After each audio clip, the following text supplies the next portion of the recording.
और गेस्ट के बाद colonel TP Tyagi, now your first comment. ये एक बड़ी खबर है कि खामनेई अब नहीं रहे हैं और एक बड़ा संकट इस वक्त ईरान के सामने यहां पर खड़ा हो रहा है। उसे अपने अंदर भी हालातों को ठीक करना है और जो जंग इस वक्त जिस जंग में वो उतरा हुआ है वहां पर भी उसे अपने विरोधियों से निपटना है।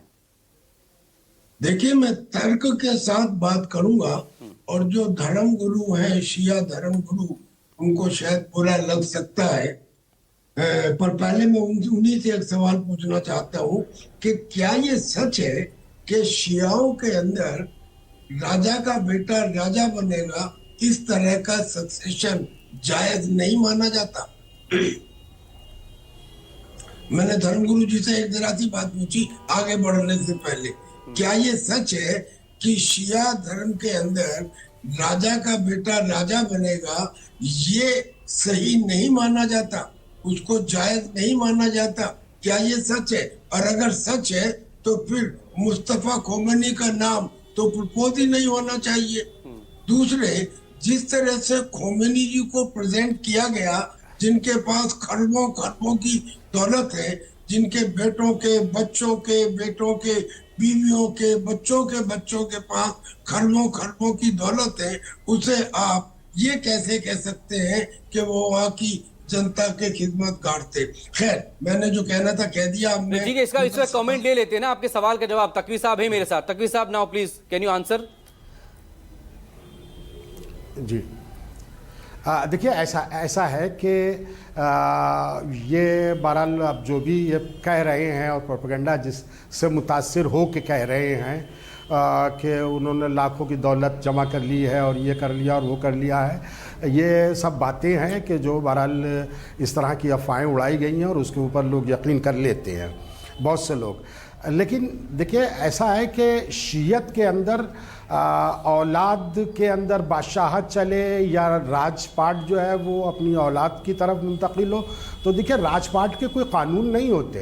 राजपाट में तो जो है यानी राजाओं के यहाँ तो जिसका ज़ोर चलता है वो अपना इक़्तिदार हासिल कर लेता है, उसके कोई कानून नहीं होते हैं। लेकिन जहाँ तक वली फ़क़ीह का ताल्लुक़ है और जिस मनसब के ऊपर, जिस ओहदे के ऊपर रहबर मुअज़्ज़म आयतुल्लाह ख़ामनेई जो है वो थे, उसमें जो है उत्तराधिकार हरगिज़ नहीं चलता है।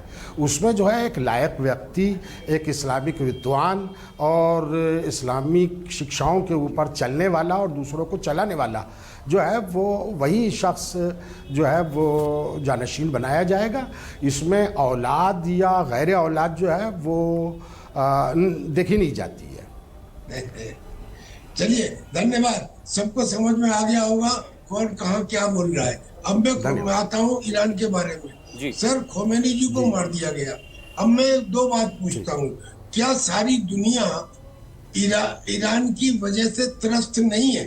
देखिए, मैं अब तर्क के साथ बात कर रहा हूँ। मुझे ये बताइए, कौन सा ऐसा देश है जिसे आप एक किस्म से आतंकवाद का ऑक्टोपस कह सकते हैं, यानी कि जिसके इतनी सारी आतंकी प्रॉक्सीज हैं जो अनलिमिटेड है? यानी हिजबुल्लाह है, हुती है, हमास है, कतैब हिजबुल्लाह है, अल-बदर है, यानी कि हर जगह है। और दूसरे देशों में अगर मान लीजिए यमन में हुती या लेबनान में हिजबुल्लाह, ये जाके वहाँ पे पॉलिटिकल पार्टी बनाए और आतंकी कार्रवाई करे, तो क्या ये उस देश की सॉवरेनिटी के ऊपर हमला नहीं है, जिस सॉवरेनिटी की बात ईरान कर रहा है? पहली बात। दूसरी बात, इन्होंने ये कहा था कि हम, अगर अमेरिका ने हमारे ऊपर हमला किया तो हम मिडिल ईस्ट कंट्रीज में जहां भी अमेरिका का नेवल बेस हो या मिलिट्री बेस हो, हम उस पर हमला करेंगे। चलिए, ठीक है। इन्होंने दुबई में क्यों हमला किया? दुबई में तो कोई मिलिट्री बेस नहीं है, और दुबई में हमला भी किया तो कहाँ? इंटरनेशनल एयरपोर्ट के ऊपर, होटल के ऊपर, वहाँ के बुर्ज खलीफा के ऊपर, यानी सिविलियंस के ऊपर हमला किसने किया? ईरान ने किया। दूसरी बात, आपको क्या हक है कि आप पूरी दुनिया का तेल रोक दें? ये मान लिया कि जो स्ट्रेट ऑफ हॉर्मुज है वो करीब कम से कम 30 किलोमीटर में से 22 किलोमीटर आपका एक्सक्लूसिव इकोनॉमिक जोन है जिसमें आप नियंत्रण कर सकते हैं, कर तो सकते हैं, मगर किया क्यों? क्या ये पूरी दुनिया के लिए आपकी तरफ से एक गलत काम नहीं है? तो यानी कि दूसरों को आईना दिखाने वाले, ऐसा नहीं है कि मैं अमेरिका का समर्थन करता हूँ, लेकिन दूध का दूध और पानी का पानी होना चाहिए। ईरान के बारे में ये कहना, ईरान ने कहा कि देखिए खोमेनी साहब कह रहे हैं ठीक है, जो भी लेकिन अमेरिका लगातार वेनेजुएला के प्रेसिडेंट को उठा लेता है। एक तरफ नेगोशिएशन को लेकर बातचीत हो रही है ओमान के विदेश मंत्री के मीडिएशन में, और उसके बाद जब सब कुछ तय वहां पर हो रहा है, 0% यूरेनियम इनरिचमेंट तक की बात हो रही है ईरान की तरफ से, अचानक से वहां पर वो अटैक वहां पर कर दे रहा है।